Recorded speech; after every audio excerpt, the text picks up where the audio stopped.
Good evening and welcome to Tucker Carlson Tonight. Think back to the weeks right before the 2016 election. Try to remember what they were telling you.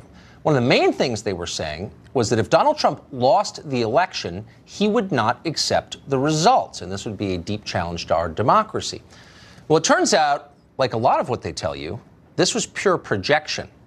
Because ever since that November, more than 2 years ago, they've been working not just to ignore the results, but also to destroy anybody associated with those results. Exhibit A is fallen National Security Advisor Mike Flynn. He really has become the archetype for all of this. Newly filed court documents confirm it. Documents from the Mueller investigation show just how far the FBI went to destroy Flynn's life. Trace Gallagher joins us with details on that. Trace? Tucker, when General Michael Flynn's legal team filed court documents saying the FBI discouraged him from bringing a lawyer to the interview and never advised Flynn that his false statements in that setting could constitute a crime, District Judge Emmett Sullivan ordered prosecutors to hand over the government's files related to Flynn's questioning. And those documents appear to confirm some of Flynn's claims. For example, 2 FBI agents, including former anti-Trump agent Peter Strzok, quote, both had the impression at the time that Flynn was not lying or did not think he was lying, and that warning Michael Flynn, quote, might adversely affect the rapport. And former FBI Director James Comey acknowledged that during the George W. Bush or Obama administrations, he would never have gotten away with sending 2 agents to the White House. Listen. In both of those administrations, there was process. And so if the FBI wanted to send agents into the White House itself to interview a senior official, you would work through the White House counsel, and there'd be discussions and approvals and who would be there. And I thought it's early enough. Let's just send a couple guys over. President Trump says the feds tricked Flynn into cooperating, but Robert Mueller says, quoting, nothing about the way the interview was arranged or conducted caused the defendant to make false statements to the FBI. You'll recall it was last December. Michael Flynn pled guilty to lying to the FBI. Tucker. Trace Gallagher for us tonight. Thank you, Trace. So here's the quiz. What crimes did Mike Flynn commit? If you were to ask 50 people on the street, what kind of answers would you get? Well, you'd likely get a full range. Flynn worked for Vladimir Putin. He colluded with the Turks. He was a Russian spy, a secret agent serving a hostile foreign power. He and Carter Page were seen reloading on the grassy knoll in Dallas. That kind of thing. The details might be hazy, but everybody you asked would know for certain that General Mike Flynn, after 33 years in uniform, betrayed this country. How do they know that? Because the media told them so. Do you view him as compromising the national security of the United States? Mike Flynn betrayed his country. It is unforgivable. But the greater crime was what, to me, in my view, was treason. What Flynn did in supporting a candidate who the Russians were helping through this operation, so egregious. He was essentially acting as an unregistered foreign agent. It's funny because it's treason. Oh, it's treason. That's a pretty heavy charge. It's a death penalty offense, actually. Did Mike Flynn commit treason? Well, we know the answer with some precision, it turns out, because the details are publicly available. Here's what Flynn did. He gave an untrue statement to the FBI about an entirely legal phone call he'd had with the Russian ambassador to the U.S., Sergei Kislyak. And that's it. Mike Flynn did not collude with our enemies. He did not leak national security secrets. He didn't even lie under oath. He simply claimed not to remember talking about a certain subject, and the FBI didn't believe him. The government threatened to prosecute Flynn's son, so he fled guilty. That's what happened. Oh, but say the news anchors, Flynn lied. He's a liar. Unlike us, we never lie. We're good people. But Mike Flynn is not a good person. He's a liar and a criminal. That's what they're telling you. And it's partly true. Flynn did give inaccurate statements to FBI agents. He's admitted that. Even though he wasn't under oath, that is a crime. Okay.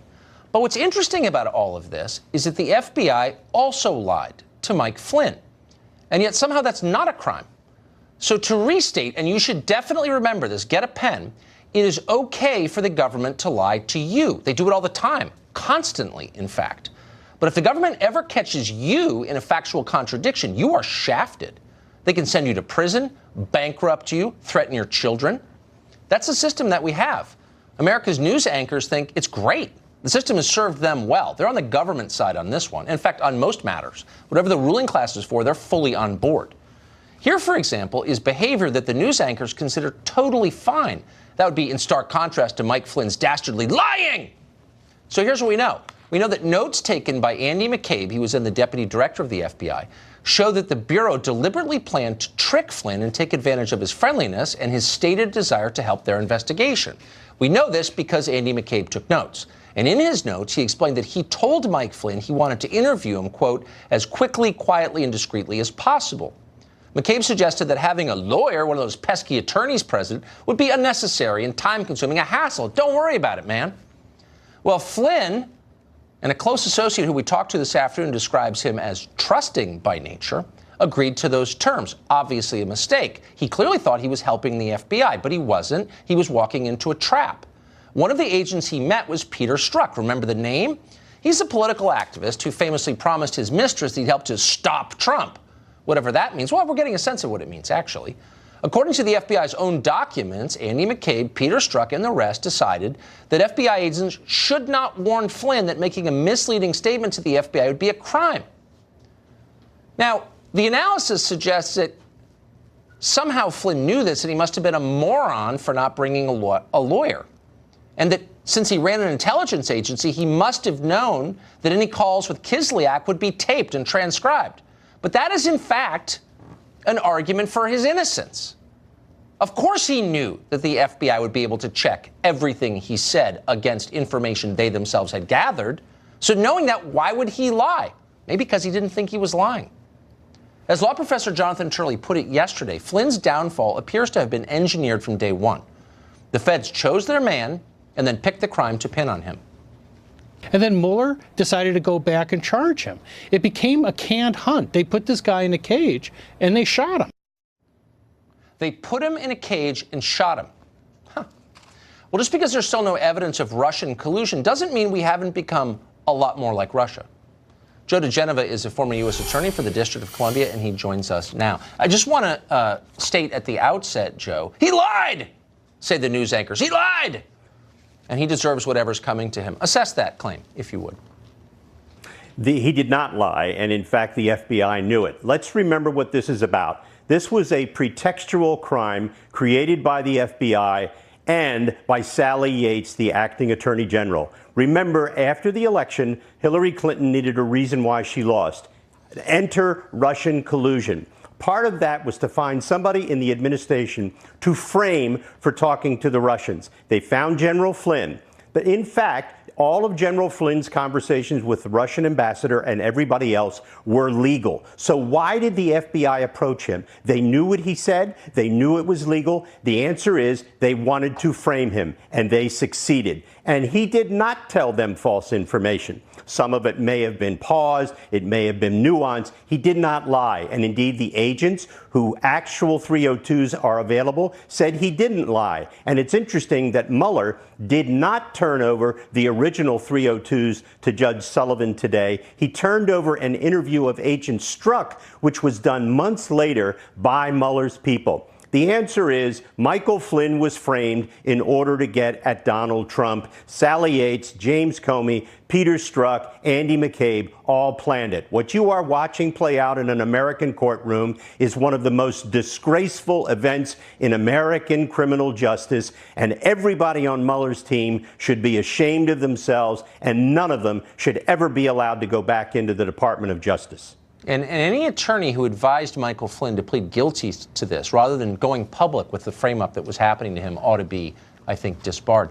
Let me ask you, though, what do you make of the reaction to it? I think a lot of people watching, even this channel, pretty well-informed news consumers, are surprised to learn that the crime here, the only crime here, arises from that interview, the lawyerless interview in the White House. That Mike Flynn was never charged with colluding with anybody, including the Turks. You've heard all the speculation about how he's working for Erdogan. He was never charged with any of that. And yet he's totally been destroyed as a man. His family's been crushed. They're bankrupt. They had to sell their house on the basis of that one crime. Why doesn't anybody on any other network say, wait a second, could that be slightly disproportionate? Well, Tucker, the people on the other networks and the people at the FBI at that time in the Department of Justice wanted one thing. They wanted to find a way to destroy Donald Trump because he wasn't supposed to be elected. But he beat them. And once they were beaten, they got angry. And then they got vindictive. And then they got vindictive by using the criminal justice system, weaponizing it. And John Brennan at the CIA and James Clapper followed through on their promised threat to figure out a way to get the people that they didn't want elected in order to make up for the fact that Hillary Clinton, had lost. This has become one of the greatest scandals in the history of our country, and the media is ignoring it.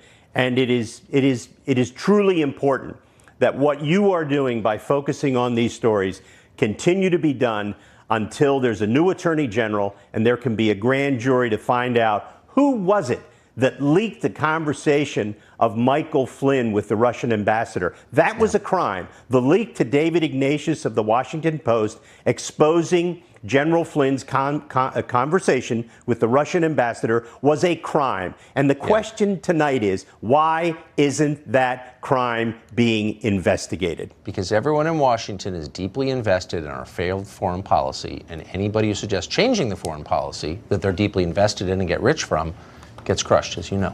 Joe Digenova, thank you. Thank you.